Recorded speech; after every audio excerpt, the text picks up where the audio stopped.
ओम नमः शिवाय। आप सभी का हमारे चैनल भारत अनंत वेद पर हार्दिक स्वागत है। आज शिव पुराण के दूसरे अध्याय में हम विद्येश्वर संहिता का श्रवण करेंगे। अगर आपको हमारे द्वारा किया गया पाठ सुंदर लगे तो कृपया मेरे चैनल को जरूर सब्सक्राइब कीजिएगा। इससे हमें बहुत प्रोत्साहन मिलता है कि हमारे श्रोताओं का स्नेह हमारे साथ बना हुआ है। तो चलिए बिना किसी देरी के आरंभ करते हैं। जो आदि से लेकर अंत में है, नित्य मंगलमय है, जो आत्मा के स्वरूप को प्रकाशित करने वाला है, जिनके 5 मुख हैं और जो खेल खेल में जगत की रचना, पालन और संहार तथा अनुग्रह एवं तिरोभाव रूप 5 प्रबल कर्म करते हैं, उन सर्वश्रेष्ठ अजर अमर उमापति भगवान शंकर का मैं मन ही मन चिंतन करता हूँ। व्यास जी कहते हैं, धर्म का महान क्षेत्र जहाँ गंगा यमुना का संगम है, उस पुण्य में प्रयाग जो ब्रह्मलोक का मार्ग है, वहाँ एक बार महातेजस्वी महाभाग महात्मा मुनियों ने विशाल यज्ञ का आयोजन किया। उस ज्ञान यज्ञ का समाचार सुनकर पौराणिक शिरोमणि व्यास जी के शिष्य सूत जी वहाँ मुनियों के दर्शन के लिए आए। सूत जी के सभी मुनियों ने विधिवत स्वागत व सत्कार किया तथा उनकी स्तुति करते हुए हाथ जोड़कर उनसे कहने लगे, हे सर्वज्ञ विद्वान रोमहर्षण जी, आप बड़े भाग्यशाली हैं। आपने स्वयं व्यास जी के मुख से पुराण विद्या प्राप्त की है। आप आश्चर्य स्वरूप कथाओं का भंडार हैं। आप भूत भविष्य और वर्तमान के ज्ञाता हैं। हमारा सौभाग्य है कि आपके दर्शन हुए। आपका यहाँ आना निरर्थक तो नहीं हो सकता। आप कल्याणकारी हैं। उत्तम बुद्धि वाले सूत जी, यदि आपका अनुग्रह हो तो गोपनीय होने पर भी आप शुभाशुभ तत्व का वर्णन करें, जिससे हमारी तृप्ति नहीं होती और उसे सुनने की हमारी इच्छा ऐसे ही रहती है। कृपया करके उस विषय का वर्णन करें। घोर कलयुग आने पर मनुष्य पुण्य कर्म से दूर होकर दुराचार में फंस जाएंगे, दूसरों की बुराई करेंगे, पराई स्त्रियों के प्रति आसक्त होंगे, हिंसा करेंगे, मूर्ख नास्तिक और पशु बुद्धि हो जाएंगे। सूत जी, कलयुग में वेद प्रतिपादित वर्ण आश्रम व्यवस्था नष्ट हो जाएगी। प्रत्येक वर्ण और आश्रम में रहने वाले अपने अपने धर्मों के आचरण का परित्याग कर विपरीत आचरण करने में सुख प्राप्त करेंगे। इस सामाजिक वर्ण संकरता से लोगों का पतन होगा, परिवार टूट जाएंगे, समाज बिखर जाएगा। प्राकृतिक आपदाओं से जगह जगह लोगों की मृत्यु होगी, धन का क्षय होगा, स्वार्थ और लोभ की प्रवृत्ति बढ़ जाएगी। ब्राह्मण लोभी हो जाएंगे और वेद बेचकर धन प्राप्त करेंगे। मद से मोहित होकर दूसरों को ठगेंगे, पूजा पाठ नहीं करेंगे और ब्रह्म ज्ञान से शून्य होंगे। क्षत्रिय अपने धर्म को त्याग कर कुसंगी, पापी और व्यभिचारी हो जाएंगे। शौर्य से रहित हो वे शूद्रों जैसे व्यवहार करेंगे और काम के अधीन हो जाएंगे। वैश्य धर्म से विमुख हो संस्कार भ्रष्ट होकर कुमार्गी, धनोपार्जन परायण और नाप तोल में ध्यान लगाएंगे। शूद्र अपना धर्म कर्म छोड़कर अपनी वेशभूषा से सुशोभित हो व्यर्थ घूमेंगे। वे कुटिल और ईर्ष्यालु होकर अपने धर्म के प्रतिकूल हो जाएंगे। कुकर्मी और वाद विवाद करने वाले होंगे। वे स्वयं को कुलीन मानकर सभी धर्मों और वर्णों में विवाह करेंगे। स्त्रियां सदाचार से विमुख हो जाएंगी। वे अपने पति का अपमान करेंगी और सास ससुर से लड़ेंगी, मलिन भोजन करेंगी। उनका शील स्वभाव बहुत बुरा होगा। सूत जी, इस तरह जिनकी बुद्धि नष्ट हो गई है और जिन्होंने अपने धर्म का त्याग कर दिया है, ऐसे लोग लोक परलोक में उत्तम गति कैसे प्राप्त करेंगे? इस चिंता से हम सभी व्याकुल हैं। परोपकार के समान कोई धर्म नहीं है। इस धर्म का पालन करने वाला दूसरों को सुखी करता है, स्वयं भी प्रसन्नता अनुभव करता है। यह भावना यदि निष्काम हो तो कर्ता का हृदय शुद्ध करते हुए उसे परम गति प्रदान करती है। हे महामुने, आप समस्त सिद्धांतों के ज्ञाता हैं। कृपा कर कोई ऐसा उपाय बताइए जिससे इन सबके पापों का तत्काल नाश हो जाए। उन श्रेष्ठ मुनियों की यह बात सुनकर सूत जी मन ही मन परम श्रेष्ठ भगवान शंकर का स्मरण करके उनसे इस प्रकार बोले, साधु महात्माओं, आपने बहुत अच्छी बात पूछी है। यह प्रश्न तीनों लोगों का हित करने वाला है। आप लोगों के स्नेहपूर्ण आग्रह पर गुरुदेव व्यास का स्मरण कर मैं समस्त पाप राशियों से उद्धार करने वाले शिव पुराण की अमृत कथा का वर्णन कर रहा हूँ। यह वेदांत का सार सर्वस्व है। यही परलोक में परमार्थ को देने वाला है तथा दुष्टों का विनाश करने वाला है। इसमें भगवान शिव के उत्तम यश का वर्णन है। धर्म, अर्थ, काम और मोक्ष आदि पुरुषार्थों को देने वाला पुराण अपने प्रभाव की दृष्टि से वृद्धि तथा विस्तार को प्राप्त हो रहा है। शिव पुराण के अध्ययन से कलयुग के सभी पापों में लिप्त जीव उत्तम गति को प्राप्त होंगे। इसके उदय से ही कलयुग का उत्पात शांत हो जाएगा। शिव पुराण को वेद तुल्य माना जाएगा। इसका प्रवचन सर्वप्रथम भगवान शिव ने ही किया था। इस पुराण के 12 खंड या भेद हैं। विद्येश्वर संहिता में 10,000 श्लोक हैं। रुद्र संहिता, विनायक संहिता, उमा संहिता और मातृ संहिता प्रत्येक में 8-8 हजार श्लोक हैं। मूल शिव पुराण में कुल 1 लाख श्लोक हैं, परंतु व्यास जी ने इसे 24,000 श्लोकों में संक्षिप्त कर दिया है। पुराणों की क्रम संख्या में शिव पुराण का चौथा स्थान है, जिसमें 7 संहिताएं हैं। पूर्व काल में भगवान शिव ने 100 करोड़ श्लोकों का पुराण ग्रंथ ग्रंथित किया था। सृष्टि के आरंभ में निर्मित यह पुराण साहित्य अधिक विस्तृत था। द्वापर युग में द्वैपायन आदि महर्षियों ने पुराण को 18 भागों में विभाजित कर 4 लाख श्लोकों में इसको संक्षिप्त कर दिया। इसके उपरांत व्यास जी ने 24,000 श्लोकों में इसका प्रतिपादन किया। यह वेद तुल्य पुराण विद्येश्वर रुद्र संहिता, शतरुद्र संहिता, कोटि रुद्र संहिता, उमा संहिता, कैलाश संहिता और वायव्य संहिता नामक 7 संहिताओं में विभाजित है। यह 7 संहिताओं वाला शिव पुराण वेद के समान प्रमाणिक तथा उत्तम गति प्रदान करने वाला है। इस निर्मल शिव पुराण की रचना भगवान शिव द्वारा की गई है तथा इसको संक्षेप में संकलित करने का श्रेय व्यास जी को जाता है। शिव पुराण सभी जीवों का कल्याण करने, सभी पापों का नाश करने वाला है। यही सत्पुरुषों को कल्याण प्रदान करने वाला है। यह तुलना रहित है तथा इसमें वेद प्रतिपादित अद्वैत ज्ञान तथा निष्कपट धर्म का प्रतिपादन है। शिव पुराण श्रेष्ठ मंत्र समूहों का संकलन है तथा यही सभी के लिए शिवधाम की प्राप्ति का साधन है। समस्त पुराणों में सर्वश्रेष्ठ शिव पुराण ईर्ष्या रहित अंतकरण वाले विद्वानों के लिए जानने की वस्तु है। इसमें परमात्मा का ज्ञान किया गया है। इस अमृत में शिव पुराण को आदर से पढ़ने और सुनने वाला मनुष्य भगवान शिव का प्रिय होकर परम गति को प्राप्त कर लेता है। व्यास जी कहते हैं, सूत जी के वचनों को सुनकर सभी महर्षि बोले, भगवान आप वेद तुल्य अद्भुत एवं पुण्यमय शिव पुराण की कथा सुनाइए। सूत जी ने कहा, हे महर्षिगण, आप कल्याणमय भगवान शिव का स्मरण करके वेद के सार से प्रकट शिव पुराण की अमृत कथा सुनिए। शिव पुराण में भक्ति, ज्ञान और वैराग्य का गान किया गया है। जब सृष्टि आरंभ हुई तो 6 कुलों के महर्षि आपस में वाद विवाद करने लगे कि अमुक वस्तु उत्कृष्ट है, अमुक नहीं है। जब इस विवाद ने बड़ा रूप धारण कर लिया तो सभी अपनी शंका के समाधान के लिए सृष्टि के रचने वाले अविनाशी ब्रह्मा जी के पास जाकर हाथ जोड़कर कहने लगे, हे प्रभु, आप संपूर्ण जगत को धारण कर उनका पोषण करने वाले हैं। प्रभु, हम जानना चाहते हैं कि संपूर्ण तत्वों से परे परात्पर पुराण पुरुष कौन है। तब ब्रह्मा जी ने कहा, ब्रह्मा, विष्णु, रुद्र और इंद्र आदि से युक्त संपूर्ण जगत समस्त भूतों एवं इंद्रियों के साथ पहले प्रकट हुआ है। वे देव महादेव ही सर्वज्ञ और संपूर्ण हैं। भक्ति से ही इनका साक्षात्कार होता है, दूसरे किसी उपाय से इनका दर्शन नहीं होता। भगवान शिव में अटूट भक्ति व्यक्ति को संसार बंधन से मुक्ति दिलाती है। भक्ति से उन्हें देवता का कृपा प्रसाद प्राप्त होता है। जैसे अंकुर से बीज और बीज से अंकुर पैदा होता है, भगवान शंकर का कृपा प्रसाद प्राप्त करने के लिए आप सब ब्रह्म ऋषि धरती पर सहस्त्रों वर्षों तक चलने वाले विशाल यज्ञ को करें। यज्ञपति भगवान शिव की कृपा से ही विद्या के सार तत्व साध्य साधन का ज्ञान प्राप्त होता है। शिव पद की प्राप्ति साध्य और उनकी सेवा ही साधना है तथा जो व्यक्ति बिना किसी फल की कामना किए उनकी भक्ति में डूबे रहते हैं, वही व्यक्ति साधक है। कर्म के अनुष्ठान से प्राप्त फल को भगवान शिव के श्री चरणों में समर्पित करना ही परमेश्वर की प्राप्ति का उपाय है तथा यही मोक्ष प्राप्ति का एकमात्र साधन है। साक्षात महेश्वर ने ही भक्ति के साधनों का प्रतिपादन किया है। कान से भगवान का नाम, गुण और लीलाओं का श्रवण, वाणी द्वारा उनका कीर्तन तथा मन में उनका मनन शिवपद की प्राप्ति के महान साधन हैं तथा इन साधनों से ही संपूर्ण मनोरथों की सिद्धि होती है। जिस वस्तु को हम प्रत्यक्ष अपनी आंखों के सामने देख सकते हैं उसकी तरफ आकर्षण स्वाभाविक है, परंतु जिस वस्तु को प्रत्यक्ष रूप से देख नहीं सकते उसे केवल सुनकर और समझकर ही उसकी प्राप्ति के लिए प्रयत्न किया जाता है। अतः श्रवण पहला साधन है।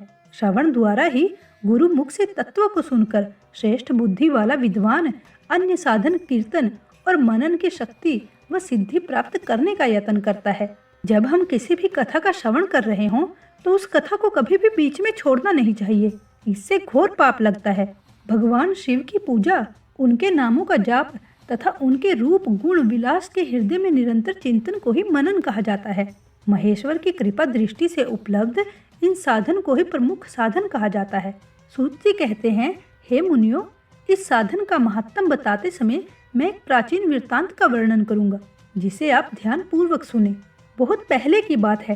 पराशर मुनि के पुत्र मेरे गुरु व्यास देव जी सरस्वती नदी के तट पर तपस्या कर रहे थे। एक दिन सूर्य के समान तेजस्वी विमान से यात्रा करते हुए भगवान सनंत कुमार वहां जा पहुंचे। मेरे गुरु ध्यान में मगन थे। जागने पर अपने सामने सनंत कुमार जी को देखकर वे बड़ी तेजी से उठे और उनके चरणों का स्पर्श कर उन्हें अर्घ्य देकर योग्य आसन पर विराजमान किया।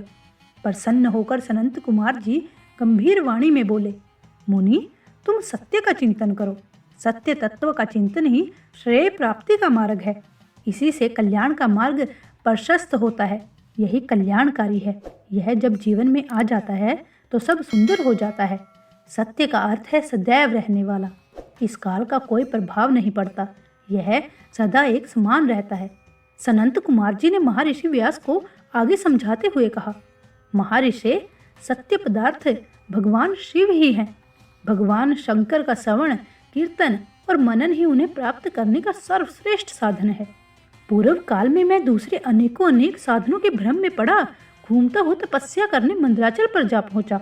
कुछ समय बाद महेश्वर शिव की आज्ञा से सबके साक्षी तथा शिव गणों के स्वामी नंदिकेश्वर वहां आए और स्नेह पूर्वक मुक्ति का साधन बताते हुए बोले, भगवान शंकर का श्रवण, कीर्तन और मनन ही मुक्ति का स्तोत्र है। यह बात मुझे स्वयं देवादिदेव भगवान शिव ने बताई है।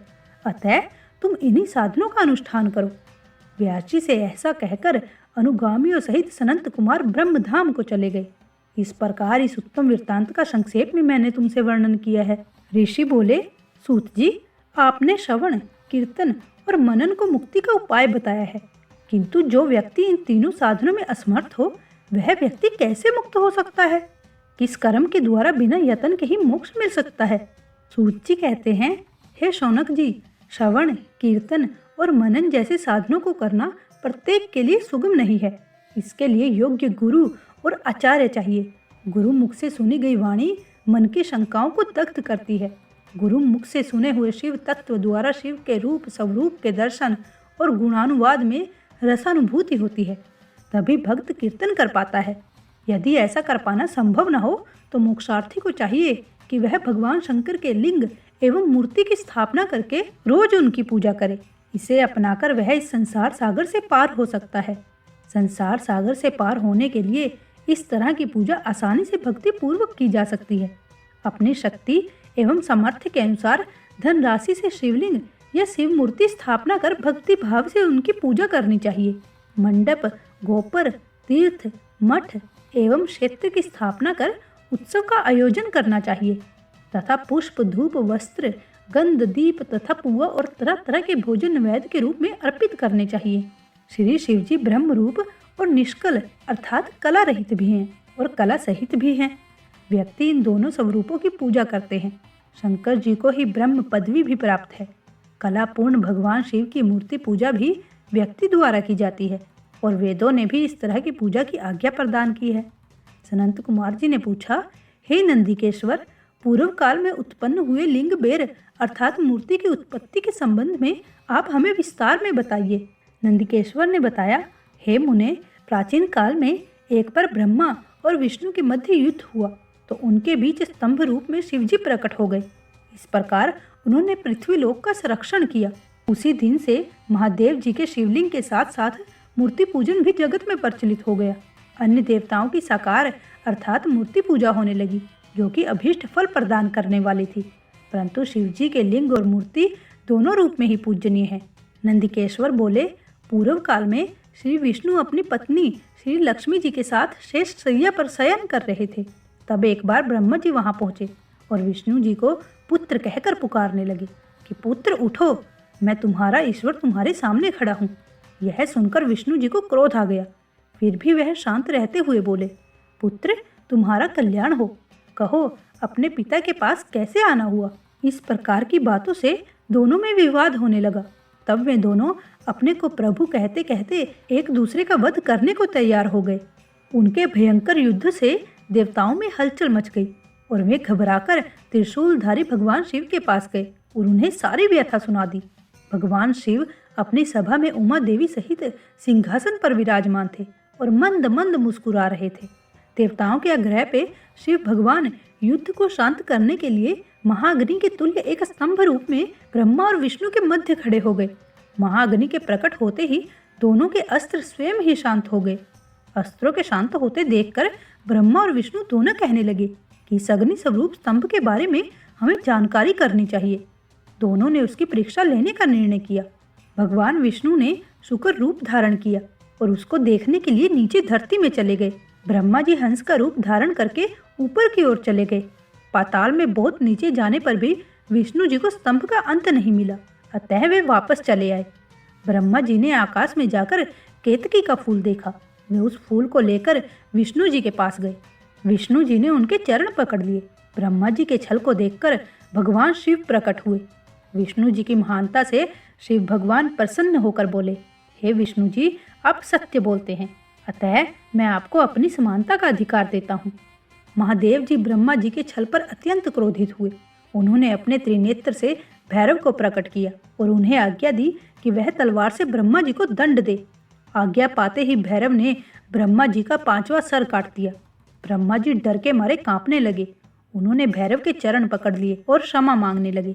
ऐसा देखकर श्री विष्णु ने भगवान शिव से प्रार्थना की कि आपकी कृपा से ही ब्रह्मा जी को 5वां सिर मिला था, अतः आप उन्हें क्षमा कर दे। तब शिव जी की आज्ञा पाकर ब्रह्मा को भैरव ने छोड़ दिया और शिव भगवान ने ब्रह्मा जी को श्राप दिया कि ब्रह्मा जी सत्कार, स्थान व उत्सव से वहीन रहेंगे। ब्रह्मा जी के क्षमा याचना करने पर भगवान शिव ने उन्हें वरदान दिया कि तुम गणों के आचार्य कहलाओगे और तुम्हारे बिना यज्ञ पूर्ण नहीं होगा। फिर उन्होंने केतकी के पुष्प को श्राप दिया कि अरे दुष्ट केतकी पुष्प, अब तू मेरी पूजा के अयोग्य रहेगा। नंदिकेश्वर कहते हैं, ब्रह्मा और विष्णु भगवान शिव को प्रणाम करके चुपचाप उनके दाएं बाएं भाग में खड़े हो गए। उन्होंने पूजनीय महादेव जी को श्रेष्ठ आसन पर बिठाकर पवित्र वस्तु से उनका पूजन किया।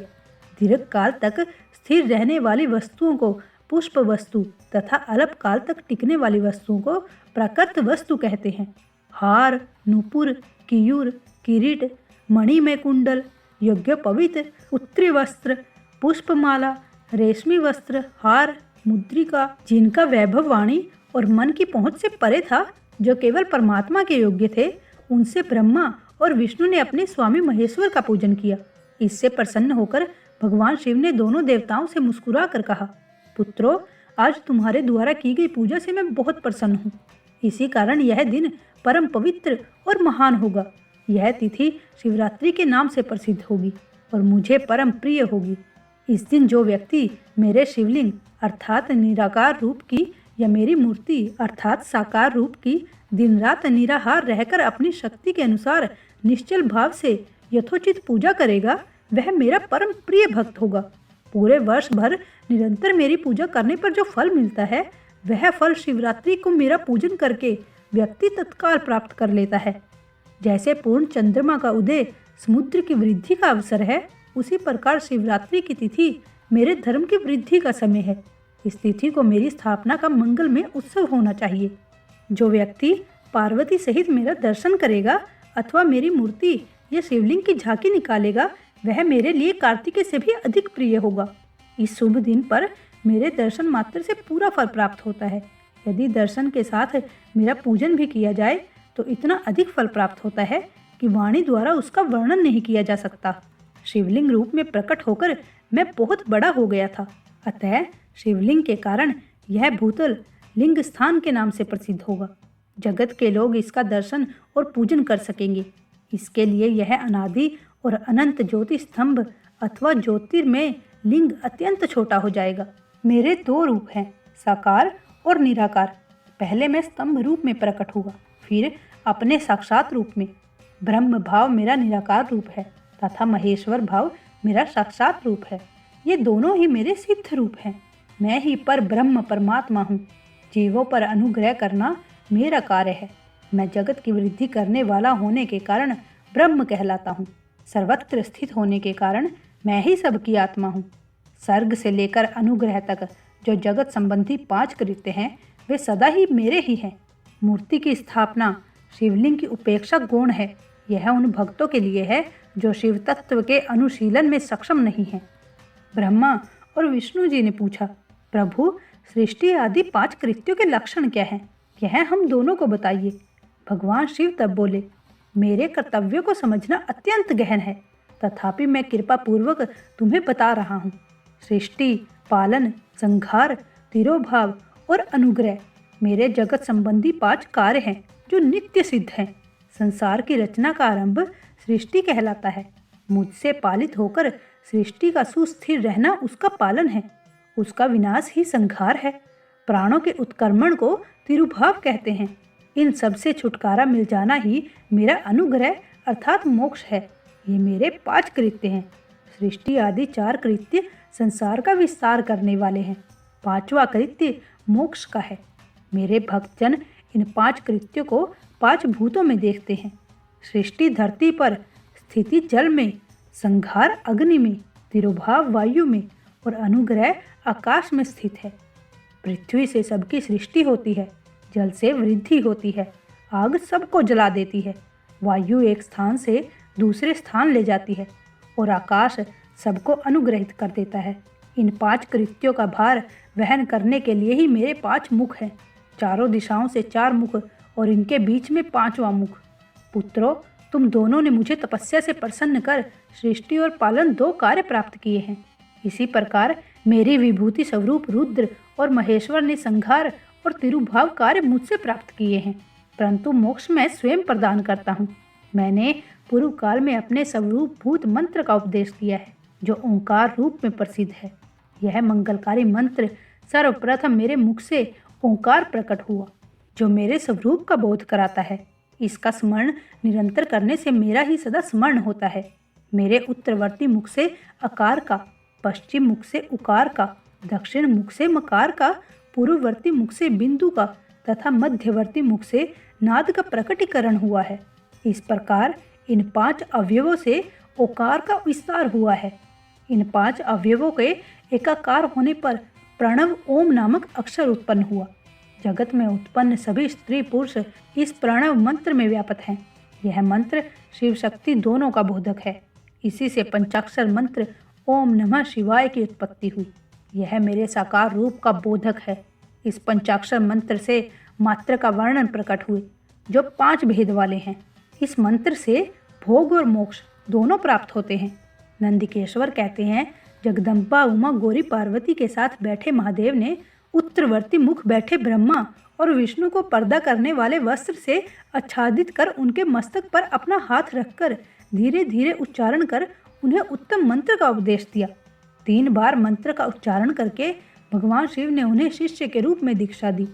गुरु दक्षिणा के रूप में दोनों ने अपने आप को समर्पित करते हुए दोनों हाथ जोड़कर उनके समीप खड़े हो जगत गुरु भगवान शिव की इस प्रकार स्तुति करने लगे। ब्रह्मा विष्णु बोले, प्रभु आपके साकार और निराकार 2 रूप हैं। आप तेज से प्रकाशित हैं, आप सबके स्वामी हैं, आप सर्वात्मा को नमस्कार है। आप प्रणव मंत्र को बताने वाले हैं तथा आप ही प्रणव लिंग वाले हैं। सृष्टि, पालन, संहार, तिरोभाव और अनुग्रह आदि आपके ही कार्य हैं। आपके 5 मुख आप ही परमेश्वर हैं। आप सबकी आत्मा हैं, ब्रह्म हैं। हम आपको नमस्कार करते हैं। इन पंक्तियों से स्तुति करते हुए गुरु महेश्वर को प्रसन्न कर ब्रह्मा और विष्णु ने उनके चरणों में प्रणाम किया। तब महेश्वर कहने लगे, आद्रा नक्षत्र में चतुर्दशी को यदि इस प्रणव मंत्र का जप किया जाए तो यह अक्षय फल देने वाला है। सूर्य की क्रांति में महाआद्रा नक्षत्र में एक बार किया गया प्रणव जप करोड़ों गुना जप का फल देता है। मृगशिरा नक्षत्र का अंतिम भाग तथा पुण्य वर्ष के शुरू का भाग पूजा, होम और तर्पण के लिए सदा आद्रा के समान ही है। पूजा करने वालों के लिए मेरी मूर्ति और लिंग दोनों समान हैं। फिर भी मूर्ति की उपेक्षा लिंग का स्थान ऊंचा है, इसीलिए व्यक्ति को शिवलिंग का ही पूजन करना चाहिए। शिवलिंग का ओम मंत्र से और मूर्ति का पंचाक्षर मंत्र से पूजन करना चाहिए। शिवलिंग की स्वयं स्थापना करके या दूसरे से स्थापना करवाकर उत्तम द्रव्य से पूजा करने से मेरा पद सुलभ होता है। इस प्रकार दोनों शिष्यों को उपदेश देकर भगवान शिव अंतर्ध्यान हो गए। ऋषियों ने पूछा, सूत जी, शिवलिंग की स्थापना कैसे करनी चाहिए तथा उसकी पूजा कैसे, किस काल में तथा किस द्रव्य से करनी चाहिए? सूत जी ने कहा, महर्षियों, मैं तुम लोगों के लिए इस विषय का वर्णन करता हूँ। इसे ध्यान से सुनो और समझो। अनुकूल एवं शुभ समय में किसी पवित्र तीर्थ में, नदी के तट पर, ऐसी जगह पर शिवलिंग की स्थापना करनी चाहिए जहाँ रोज पूजन कर सके।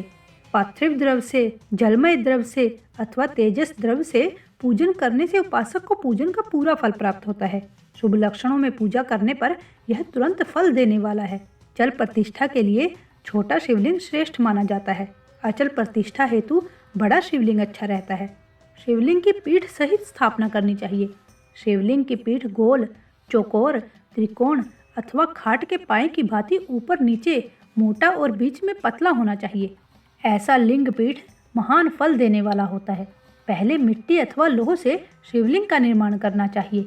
जिस द्रव्य से लिंग का निर्माण हो उसी से उसका पीठ बनाना चाहिए। यही अचल प्रतिष्ठा वाले शिवलिंग की विशेषता है। जल प्रतिष्ठा वाले शिवलिंग में लिंग व प्रतिष्ठा एक ही तत्व से बनानी चाहिए। लिंग की लंबाई स्थापना करने वाले व्यक्ति के 12 अंगुल के बराबर होनी चाहिए। इससे कम होने पर फल भी कम प्राप्त होता है, परंतु 12 अंगुल की लंबाई से अधिक भी हो सकता है। जल लिंग में लंबाई स्थापना करने वाले के 1 अंगुल के बराबर होनी चाहिए, उससे कम नहीं। यजमान को चाहिए कि पहले वह शिल्प शास्त्र के अनुसार देवालय बनवाए तथा उसमें सभी देवगणों की मूर्ति स्थापना करे। देवालय के गर्भगृह सुंदर, सुदृढ़ और स्वच्छ होना चाहिए। उसमें पूर्व और पश्चिम में 2 मुख्य द्वार हों। जहाँ शिवलिंग की स्थापना करनी हो उस स्थान के गर्त में नीलम, लाल वृद्ध, श्याम, मरकत, मोती, मूंगा, गोमेद और हीरा, इन 9 रत्नों को वैदिक मंत्रों के साथ छोड़े। 5 वैदिक मंत्रों द्वारा 5 स्थानों से पूजन करके अग्नि में आहुति दे और परिवार सहित भगवान शिव की पूजा करके आचार्य को धन से तथा भाई बंधुओं को मनचाही वस्तु से संतुष्ट करे। याचकों को स्वर्ण, ग्रह एवं भू संपत्ति तथा गाय आदि प्रदान करे। सथावर जंगम सभी जीवों को यत्न पूर्वक संतुष्ट करके एक गड्ढे में सुवर्ण तथा 9 प्रकार के रत्न भरकर वैदिक मंत्रों का उच्चारण करके परम कल्याणकारी महादेव जी का ध्यान करे। तत्पश्चात नाद घोष से युक्त महामंत्र ओंकार ओम का उच्चारण करके गड्ढे में पीठ युक्त शिवलिंग की स्थापना करे। वहाँ परम सुंदर मूर्ति की भी स्थापना करनी चाहिए तथा भूमि संस्कार की विधि जिस प्रकार शिवलिंग के लिए की गई है उसी प्रकार मूर्ति की प्रतिष्ठा भी करनी चाहिए। मूर्ति की स्थापना अर्थात प्रतिष्ठा पंचाक्षर मंत्र से करनी चाहिए। मूर्ति को बाहर से भी लिया जा सकता है, परंतु वह साधु पुरुषों द्वारा पूजित हो। इस प्रकार शिवलिंग अथवा मूर्ति द्वारा की गई महादेव जी की पूजा शिव पद प्रदान करने वाली है। वृक्ष लता आदि को स्थावर लिंग कहते हैं और कृमि कीट आदि को जंगम लिंग। स्थावर लिंग को सींचना चाहिए तथा जंगम लिंग को आहार एवं जल देकर तृप्त करना चाहिए। इस तरह से चराचर जीवों को भगवान शंकर का प्रतीक मानकर उनका पूजन करना चाहिए। महालिंग की स्थापना करके विविध उपचारों द्वारा उसका रोज पूजन करें तथा देवालय के पास ध्वजारोहण करें। 16 उपचारों से भगवान का पूजन करें। इस तरह से किया गया पूजन शिव पद की प्राप्ति कराने वाला होता है। हर रोज 10,000 पंचाक्षर मंत्र का जाप अथवा दोनों संध्याओं को 1 सहस्त्र मंत्र का जाप शिव पद की प्राप्ति कराने वाला है। पंचाक्षर मंत्र का 5 करोड़ जाप करने से व्यक्ति भगवान शिव के समान हो जाता है। 1, 2, 3 अथवा 4 करोड़ जाप करके व्यक्ति कर्मशः ब्रह्मा, विष्णु, रुद्र तथा महेश्वर का पद प्राप्त कर लेता है। यदि 1000 दिनों तक प्रतिदिन 1 सहस्त्र जाप पंचाक्षर मंत्रों का किया जाए और प्रतिदिन ब्राह्मण को भोजन कराया जाए तो इससे अभिष्ट कार्य की सिद्धि होती है। ब्राह्मण को प्रतिदिन प्रातःकाल 1008 बार गायत्री मंत्र का जाप करना चाहिए, क्योंकि गायत्री मंत्र शिव पद की प्राप्ति कराता है। अन्य मंत्रों में जितने अक्षर हैं उनके उतने लाख जाप करें। इस प्रकार विधि पूर्वक और समय अनुसार भगवान शिव का पूजन करने वाले व्यक्ति को अपने कर्मों का पूरा फल मिलता है। तब ऋषियों ने कहा, सूत जी, ऐसे पुण्य क्षेत्र कौन कौन से हैं जिनका आश्रय लेकर सभी स्त्री पुरुष शिव पद को प्राप्त कर लें? कृपया करके हमें वो भी बताइए। सूत जी बोले, हे विद्वान और बुद्धिमान महर्षियों, मैं मोक्ष देने वाले शिव क्षेत्रों का वर्णन कर रहा हूँ। पर्वत, वन और काननों सहित इस पृथ्वी का विस्तार 50 करोड़ योजन है। सिंधु और सतलुज नदी के तट पर बहुत से पुण्य क्षेत्र हैं। सरस्वती नदी परम पवित्र और 60 मुख वाली है, अर्थात उसकी 60 धाराएं हैं। इन धाराओं के तट पर निवास करने से परम पद की प्राप्ति होती है। हिमालय से निकली हुई पुण्य सलीला गंगा 100 मुख वाली नदी है। इसके तट पर काशी, प्रयाग आदि पुण्य क्षेत्र हैं। मकर राशि में सूर्य होने पर गंगा की तटभूमि अधिक प्रशंसित और पुण्यदायक हो जाती है। सोनभद्र नदी की 10 धाराएं हैं। बृहस्पति के मकर राशि में आने पर यह अत्यंत पवित्र तथा अभीष्ट फल देने वाली है। पुण्य सलीला महानदी नर्मदा की 24 मुख है। इसमें स्नान करके तट पर निवास करने से व्यक्ति को वैष्णव पद की प्राप्ति होती है। तमसा के 12 तथा रेवा के 10 मुख हैं। परम पुण्यमय गोदावरी के 21 मुख हैं। यह ब्रह्म हत्या तथा गोवध पाप का नाश करने वाली एवं रुद्रलोक देने वाली है। कृष्णवेदी नदी समस्त पापों का नाश करने वाली है। इसके 18 मुख हैं तथा विष्णु लोक को प्रदान करने वाली है। तुंगभद्रा नदी ब्रह्मलोक देने वाली है। ब्रह्मलोक से लौटे जीव सुवर्णामुखी नदी के तट पर जन्म लेते हैं। सरस्वती नदी, पंपा सरोवर, कन्याकुमारी, अंतरीप तथा शुभकारक श्वेत नदी सभी पुण्य क्षेत्र हैं। इनके तट पर निवास करने से इंद्रलोक की प्राप्ति होती है। महानदी कावेरी परम पुण्यमयी है। इसके तट ब्रह्मा विष्णु का पद देने वाले हैं। कावेरी के जो तट शैव क्षेत्र के अंतर्गत हैं वे अभीष्ट फल देने वाले हैं। नैमिषारण्य तथा बद्रिकाश्रम में सूर्य और बृहस्पति के मेष राशि पर आने पर स्नान और पूजन करने से ब्रह्मलोक की प्राप्ति होती है।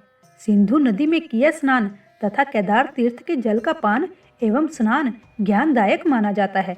गोदावरी के जल में स्नान करने से शिवलोक की प्राप्ति होती है और यमुना और सोनभद्र में स्नान से धर्मराज और गणेश लोक के महान भोग की प्राप्ति होती है। ऐसी महर्षियों की मान्यता है।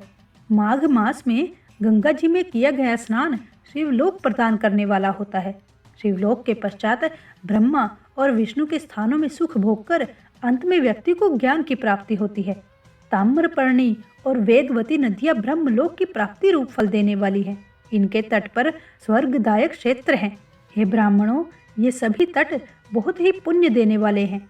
तीर्थ में किया मानसिक पाप कई कल्पों तक पीछा नहीं छोड़ता। यह केवल ध्यान से ही नष्ट होता है। वाचिक पाप जाप से तथा कायिक पाप शरीर को सुखाने जैसे कठोर तप से नष्ट होता है। अतः सुख चाहने वाले पुरुष को देवताओं की पूजा करते हुए और ब्राह्मणों को दान देते हुए पाप से बचकर ही तीर्थ में निवास करना चाहिए। इसी प्रकार से सूत जी ने ऋषियों को सदाचार, संध्या वंदन, प्रणव, गायत्री जाप एवं अग्निहोत्र की विधि तथा महिमा को भी संक्षिप्त में समझाया। तब ऋषियों ने सूत जी को अग्नि यज्ञ, देव यज्ञ और ब्रह्म यज्ञ का वर्णन करने के लिए उनसे प्रार्थना की, जिसके उत्तर में सूत जी ने कहा, महर्षियों, गृहस्थ व्यक्ति के लिए प्रातः और सायकाल में अग्नि में 2 चावल और द्रव्य की आहुति ही अग्नि यज्ञ है। ब्रह्मचारियों के लिए समिधा का देना ही अग्नि यज्ञ है, अर्थात अग्नि में सामग्री की आहुति देना उनके लिए अग्नि यज्ञ है। ब्राह्मणों, सायकाल अग्नि के लिए दी आहुति से संपत्ति की प्राप्ति होती है तथा प्रातःकाल सूर्य देव को दी आहुति से आयु की वृद्धि होती है। दिन में अग्निदेव सूर्य में ही प्रविष्ट होते हैं, अतः प्रातःकाल सूर्य को दी आहुति अग्नि यज्ञ के समान ही होती है। इंद्र आदि समस्त देवताओं को प्राप्त करने के उद्देश्य से जो आहुति अग्नि में दी जाती है वह देव यज्ञ कहलाती है। सृष्टि के आरंभ में सर्वज्ञ और सर्वसमर्थ महादेव शिवजी ने समस्त लोगों के उपकार के लिए वारों की कल्पना की। भगवान शिव सबके ज्ञाता तथा समस्त औषधियों के औषध हैं। भगवान शिव ने सबसे पहले अपने वार की रचना की जो आरोग्य प्रदान करने वाला है। तत्पश्चात अपनी माया शक्ति का वार बनाया जो संपत्ति प्रदान करने वाला है। जन्म काल में दुर्गतिग्रस्त बालक की रक्षा के लिए कुमार के वार की कल्पना की। आलस्य और पाप की निवृत्ति तथा समस्त लोगों के हित करने की इच्छा से लोक रक्षक भगवान विष्णु का वार बनाया। इसके बाद शिवजी ने पुष्टि और रक्षा के लिए आयुकर्ता त्रिलोक सृष्टा ब्रह्मा का आयुष्कारक वार बनाया। तीनों लोकों की वृद्धि के लिए पहले पुण्य पाप की रचना होने पर लोगों को शुभ फल देने वाले इंद्र और यम के वारों का निर्माण किया। ये वार भोग देने वाले तथा मृत्यु भय को दूर करने वाले हैं। इसके उपरांत भगवान शिव ने 7 ग्रहों को इन वारों का स्वामी निश्चित किया। ये सभी ग्रह नक्षत्र ज्योतिर्मय मंडल में प्रतिष्ठित हैं। शिव के वार के स्वामी सूर्य हैं। शक्ति संबंधी वार के स्वामी सोम, कुमार संबंधी वार के अधिपति मंगल, विष्णु वार के स्वामी बुध, ब्रह्मा जी के वार के स्वामी बृहस्पति, इंद्र वार के स्वामी शुक्र व यम वार के स्वामी शनि हैं। अपने अपने वार में की गई देवताओं की पूजा उनके फलों को देने वाली है। इष्ट देव के नाम मंत्रों का जाप वार के अनुसार फल देता है। रविवार को सूर्य देव व अन्य देवताओं के लिए तथा अन्य ब्राह्मणों के लिए विशिष्ट वस्तु अर्पित करें। यह साधन विशिष्ट फल देने वाला होता है तथा इसके द्वारा पापों की शांति होती है।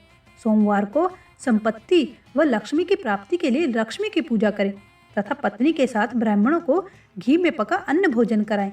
मंगलवार को रोगों की शांति के लिए काली की पूजा करें। बुधवार को दधि युक्त अन्न से भगवान विष्णु का पूजन करें। ऐसा करने से पुत्र मित्र की प्राप्ति होती है। जो दीर्घायु होने की इच्छा रखते हैं वह बृहस्पति को देवताओं का वस्त्र, योग्य पवित्र तथा घी मिश्रित खीर से पूजन करें। भोगों की प्राप्ति के लिए शुक्रवार को एकाग्रचित होकर देवताओं का पूजन करें और ब्राह्मणों की तृप्ति के लिए षड्रस युक्त अन्न दे। शनिवार अपमृत्यु का निवारण करने वाला है। इस दिन रुद्र की पूजा करें। तिल के होम व दान से देवताओं को संतुष्ट करके ब्राह्मणों को तिल मिश्रित भोजन कराएं। निर्धन व्यक्ति तपस्या व व्रत आदि से तथा धनी धन के द्वारा देवी देवताओं की आराधना करे। वेद शास्त्रों की प्रतिष्ठा के लिए पाठशाला का निर्माण या अन्य किसी भी प्रकार से धर्म का संग्रह करते हैं वो स्वर्ग लोक को प्राप्त होते हैं। समय अनुसार पुण्य कर्मों के परिपाक से अंतकरण शुद्ध होने पर ज्ञान की सिद्धि होती है। द्विजों, इस अध्याय को जो सुनता, पढ़ता अथवा सुनने की व्यवस्था करता है उसे देव यज्ञ का फल प्राप्त होता है। श्री शिवाय नमस्तोभ्यम। आज की कथा यहीं पर संपूर्ण होती है। मुझे आशा है कि आपको हमारी की गई कथा पसंद आई होगी। भगवान शिव इस कथा को सुनने वाले सभी श्रोताओं की सारी मनोकामनाएं पूर्ण करें। ओम नमः शिवाय।